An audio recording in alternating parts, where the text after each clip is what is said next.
Olá, pessoal. Meu nome é Tino Marques, eu sou monitor de otorrinolaringologia no ano de 2020. E hoje nós vamos falar sobre exames complementares em otorrinolaringologia. E, especificamente, o objetivo da nossa aula de hoje é falar sobre os exames de imagem em otorrinolaringologia. Então, hoje nós vamos falar sobre radiografia de seios paranasais, radiografia de cávum, TC de ossos temporais e TC de seios paranasais. Essa aula será dividida em 3 partes, e na primeira parte a gente vai falar sobre radiografia de seios paranasais e de cávum. Na segunda parte nós vamos falar sobre tomografia de ossos temporais, e na terceira parte nós vamos falar sobre TC de seios paranasais. Então vamos dar início aqui à nossa aula a respeito de radiografia de seios paranasais. Eu quero que você atente para a nomenclatura de seios paranasais. A gente tende a abandonar o termo, que muitas pessoas ainda continuam a falar, de seios da face, porque quando você vê a anatomia dos seios paranasais, você percebe que nem todos os seios eles estão adjacentes à face. Então, a nomenclatura correta seriam seios paranasais. E para a gente analisar esses seios paranasais, a gente precisa de várias incidências de radiografia. Não há nenhuma incidência em que eu consiga visualizar todos os seios, tá certo? Então, a gente vai falar aqui a respeito de algumas incidências e vamos falar também quais são as incidências, em qual seio é visto melhor em qual dessas incidências. Então, aqui a gente vai começar com incidência, que é a incidência fronto-naso, também chamada de incidência de Cadwell. Na incidência fronto-naso, como que ela é realizada? O indivíduo vai encostar na chapa de radiografia a região da fronte e a região do nariz, tá certo? Então, ele vai encostar a região da fronte e a região da pirâmide nasal. E a partir daí a gente vai ter essa imagem. Se você observa essa imagem, você pode notar que existem alguns seios que são melhor visualizados na incidência fronto-naso. Quais são esses seios? São seio frontal, são seios frontais, que são esses seios que estão aqui. Você pode perceber que existe um contorno bem definido do seio frontal, tanto à direita quanto à esquerda, porque existe uma crista óssea separando e várias outras pequenas cristas ósseas. E outro seio que a gente pode observar muito bem são os seios etmoidais, que são esses seios que estão aqui na região medial às órbitas. Então, esses são os seios etmoidais. Esses seios, eles habitualmente são seios que estão livres, não apresentam espessamento mucoso e eles apresentam uma densidade muito semelhante às outras estruturas. Se você notar, o seio frontal, ele apresenta uma densidade bem semelhante à densidade das órbitas. Essa é a normalidade do seio frontal. É quando ele tem uma densidade semelhante à densidade das órbitas. E aqui, nos seios etmoidais, você pode perceber que os seios etmoidais, diferentemente do seio frontal, ele é um pouco mais escuro do que o que a gente pode observar aqui nas órbitas, ou seja, ele apresenta aqui uma radiotransparência mais semelhante ao ar que está aqui na cavidade nasal. Então, enquanto os seios frontais apresentam densidade semelhante à das órbitas, as células etmoidais apresentam uma densidade semelhante ao ar que está aqui na cavidade nasal. Essa é a normalidade. Quando você tem qualquer alteração desses seios, como, por exemplo, um espessamento desses contornos, ou mesmo quando você tem um apagamento desses contornos, ou a presença de duplo contorno. Você tem o contorno do seio e você tem aqui um duplo contorno interno que representaria um espessamento mucoso. Ou mesmo você tem uma opacidade nos seios paranasais, uma opacidade que pode ser mais regional, evidenciando, por exemplo, um nível líquido, ou uma opacidade que vela todo aquele seio paranasal. Essas são possíveis alterações que a gente vai visualizar na radiografia de seios paranasais. Além disso, além do seio frontal e das células etmoidais, que a gente consegue observar aqui muito bem, você pode perceber que na região lateral à cavidade nasal, você também tem aqui o seio maxilar. Só que neste caso, nessa incidência, não é interessante visualizarmos o seio maxilar, porque existe uma sobreposição de imagens. Ou seja, o seio maxilar aqui, ele está sobreposto a outras imagens mais posteriores, como é o caso da mastoide, como é o caso da parte petrosa do osso temporal. Então, se a gente visualizar aqui, por exemplo, esse seio maxilar à direita, a gente poderia dizer que há uma opacidade desse seio maxilar à direita, quando, na verdade, essa informação ela não é verdadeira. Porque, na verdade, essa opacidade nada mais é do que a parte petrosa do osso temporal. Então, nesta incidência, incidência fronto-naso, a gente consegue ver muito bem seio frontal, conseguimos ver muito bem seios etmoidais e não conseguimos ver bem seio maxilar, porque o seio maxilar está sobreposto da parte petrosa do osso temporal, está sobreposto à região mastoide, tá certo? Para a gente retirar a parte petrosa do osso temporal, a gente precisa inclinar a cabeça do indivíduo e realizar uma nova incidência, que é a incidência chamada incidência de mento-naso, em que o indivíduo vai encostar na chapa a região da pirâmide nasal e a região do queixo, tá certo? E a partir de então é produzida a incidência mento-naso, também chamada de incidência de Wateris, certo? Em que a gente consegue visualizar ainda muito bem o seio frontal. Então, aqui a gente ainda consegue observar o seio frontal, um seio frontal bem definido, com os contornos nítidos, que apresenta uma densidade semelhante à densidade das órbitas, ou seja, é um seio frontal normal. E agora a gente consegue observar seios maxilares. Então, olha a presença aqui dos seios maxilares. O teto do seio maxilar corresponde ao assoalho das órbitas e a parede medial do seio maxilar corresponde à parede lateral da cavidade nasal. Então, essas informações, essas relações anatômicas, elas também são importantes, até quando a gente fala de complicações de rinossinusites. Mas aqui nesse caso, ó, você pode perceber que com a inclinação da cabeça, a gente retirou a parte petrosa do osso temporal, tanto do seio maxilar à direita, quanto do seio maxilar à esquerda. E agora a gente consegue visualizar esse seio. Ele também, semelhante ao seio frontal, apresenta uma densidade semelhante à densidade das órbitas. Isso é muito importante, porque muitas vezes, pessoal, você pode ter uma alteração bilateral do seio maxilar, de opacidade semelhante, quando você compara um seio com o outro, mas quando você compara com a órbita, ele é diferente da órbita. Então, o seio frontal tem densidade semelhante à da órbita, seio maxilar também tem densidade semelhante à da órbita. Então não é muito interessante você comparar um seio maxilar somente com o outro. Claro que você vai fazer essa comparação entre os seios maxilares à direita e à esquerda, mas é importante também você comparar aquele seio com o seu gradiente de referência, que no caso aqui seria a região orbital. Tá, ok? Então, aqui você pode perceber também um contorno bem definido dos seios maxilares. Não vejo a presença de duplo contorno, não vejo nenhuma opacidade que possa estar aqui obstruindo a visualização desses seios maxilares. Então, na incidência mento-naso, a incidência de Wateris, a gente consegue ver muito bem seio frontal e conseguimos ver muito bem também seio maxilar. Aqui a gente já não consegue ver bem células etmoidais. As células etmoidais, elas passam a ficar prejudicadas pela presença aqui do osso nasal, pela presença da parede medial da órbita, então a gente perde a definição e a visualização das células etmoidais. Uma outra incidência que nós temos quando a gente fala de seios paranasais é a incidência submento-vértice, também chamada de incidência de Hirtz. Como que essa incidência ela é produzida? O indivíduo ele vai inclinar a cabeça de modo em que ele vai encostar na região da chapa da radiografia, a parte mais alta do crânio, ou seja, o vértice da cabeça. E esse raio ele vai passar perpendicular, seguindo da direção submentoniana, ou seja, abaixo do queixo, até o ponto mais alto da cabeça, que seria o vértice, tá ok? E aí você pode visualizar muito bem nessa incidência esse seio aqui, um seio que está aqui presente, a região anterior, né, do arco da primeira vértebra cervical, que seria o seio esfenoidal. Então, esse aqui é o seio esfenoidal. A gente também consegue ver aqui contornos bem definidos. Não conseguimos ver velamento do seio esfenoidal. Então, é uma incidência em que nós também conseguimos visualizar aqui o seio esfenoidal, tá certo? Fora seio esfenoidal, a gente não consegue ver muito bem nenhum outro seio. Aqui você pode ver um esboço do que seria o seio maxilar, mas esse seio maxilar ele tem imagem de sobreposição com a arcada dentária. Então, não é interessante a gente analisar seio maxilar por esta incidência submento-vértice. Uma outra incidência, e a última incidência que nós temos quando se trata de de seios paranasais, é a incidência lateral ou incidência perfil. Na incidência lateral, incidência perfil, você consegue visualizar muito bem seios esfenoidais também. Então, ó, você consegue visualizar seios esfenoidais abaixo da cela túrcica, região onde se encontra a hipófise, você consegue observar o seio esfenoidal, e também você consegue ver bem seios frontais, que está aqui no osso frontal, tá certo? Todos os outros seios, eles podem ser visualizados, mas, de novo, com imagens de sobreposição.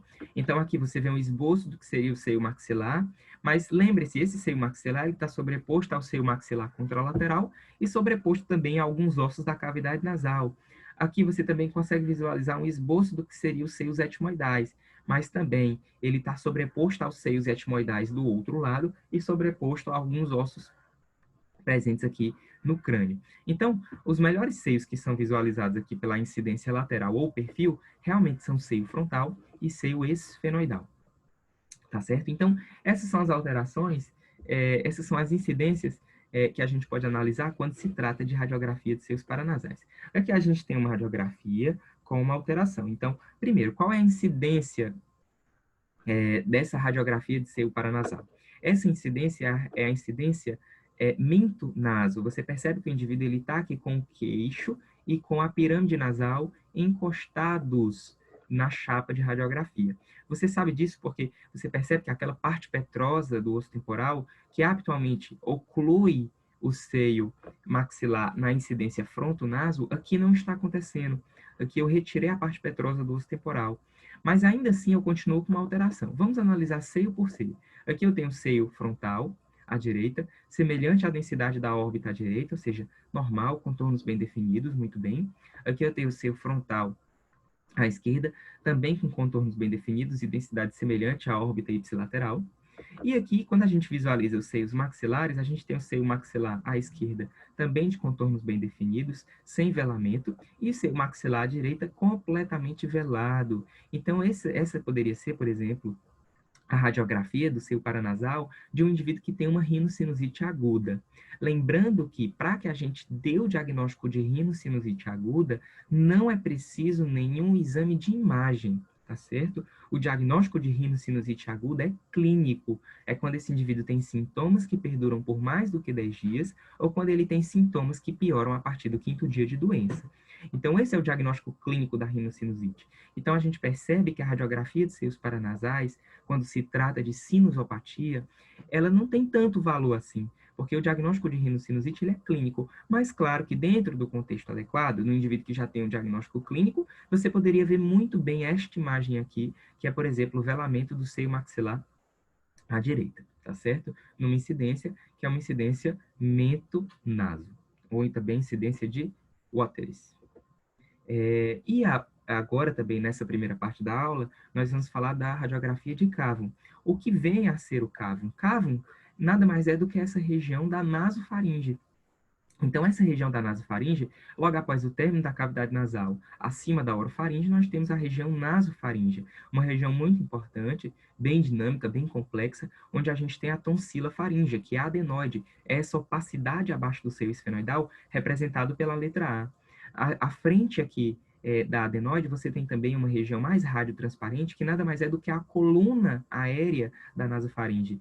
Então, por que que a gente tem a radiografia de cavum? Para que serve a radiografia de cavum? A radiografia de cavum ele é um exame interessante, principalmente para avaliar a relação da adenoide com a nasofaringe, ou seja, avaliar o tamanho da adenoide.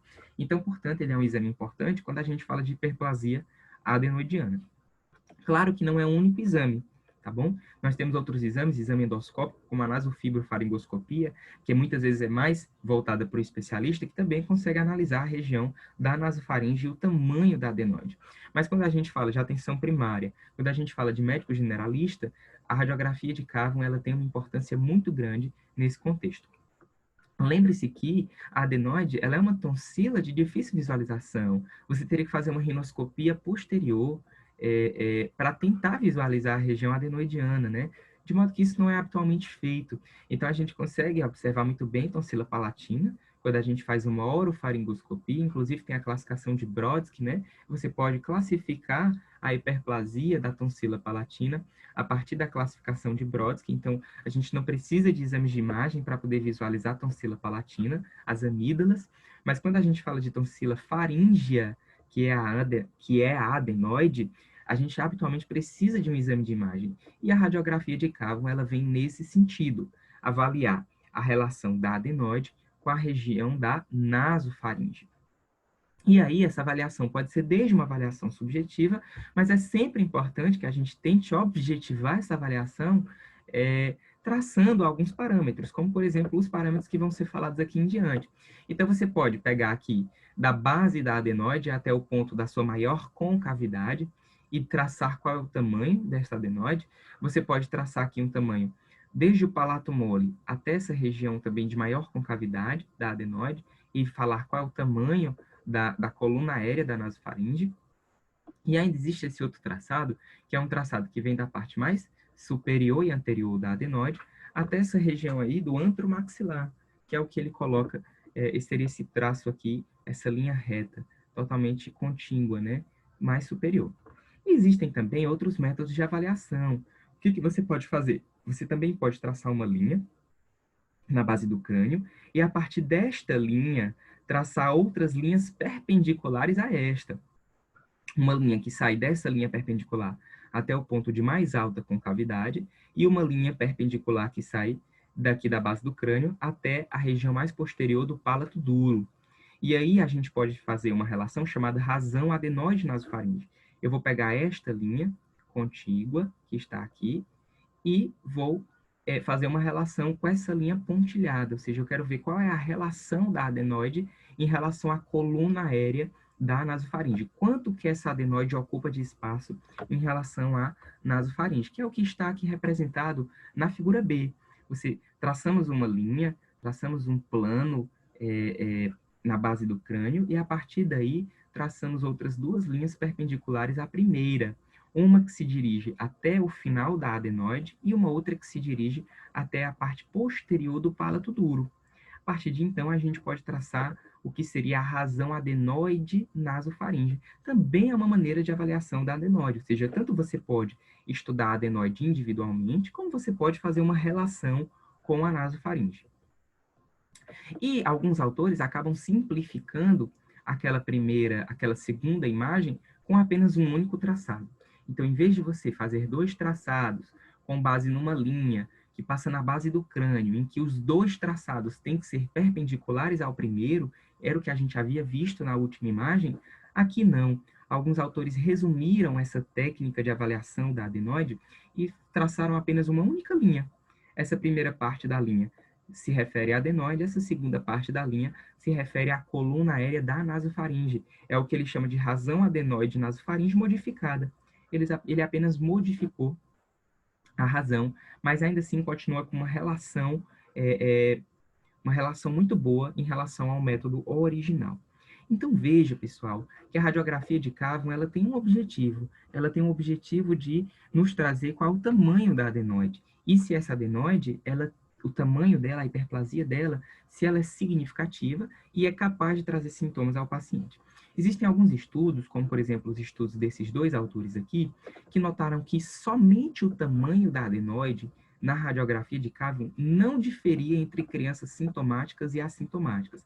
Então, se você pegasse crianças que tinham sintomas de hiperplasia adenoidiana, crianças que eram respiradoras bucais, por exemplo, e pegasse crianças que não tinham absolutamente nada, e você fosse avaliar exclusivamente o tamanho da adenoide, esse tamanho não diferia entre esses dois grupos. De modo que a gente já sabe que analisar só o tamanho da adenoide talvez não nos dê tanta informação quando eu quero dar o diagnóstico de hiperplasia adenoidiana. Ao passo em que a largura da via aérea da nasofaringe era significativamente menor, como esperado nas crianças sintomáticas. Obviamente, as crianças que eram sintomáticas deviam ter uma coluna aérea da nasofaringe bem menor do que as crianças que eram assintomáticas. Então, muito mais importante do que analisar o tamanho isolado da adenoide é analisar também a razão adenoide nasofaringe. Essa razão, pessoal, teoricamente, ela pode variar de 0 a 1. Se você não tem nada de adenoide, essa razão ela vai ser 0. Se você tem uma adenoide que ocupa toda a região da nasofaringe, essa razão ela vai ser uma razão de 1. Tá ok? De modo que o limite superior da normalidade, que é considerado pela razão adenoide nasofaringe, foi estipulado a partir desse trabalho aqui do Fujioka e de colaboradores em 0,8. Ou seja, se você tinha uma adenoide que ocupa mais do que 80% da nasofaringe, essa criança provavelmente tem uma hiperplasia adenoidiana que justifica os seus sintomas, tá certo? Porque você pode ter uma hiperplasia adenoidiana sem que o indivíduo tenha sintomas em relação àquela hiperplasia adenoidiana. Então, o limite superior da normalidade, da razão adenoide nasofaríngea, gira em torno de 0,8. Claro que podem existir variações, a depender do trabalho. Mas esse é um valor bem estudado, bem estabelecido também. Então, a gente já viu que ver só o tamanho da adenoide não nos diz muita coisa, porque não difere entre o grupo de crianças que eram sintomáticas e crianças assintomáticas.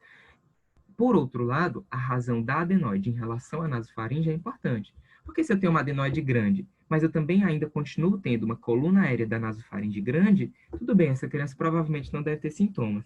Mas se eu tenho uma adenoide que pode nem ser tão grande assim, mas mesmo não sendo tão grande, ela ocupa boa parte da nasofaringe, isso por si só é suficiente para causar sintomas. Então, mais importante do que o valor absoluto é a relação adenoide-nasofaringe.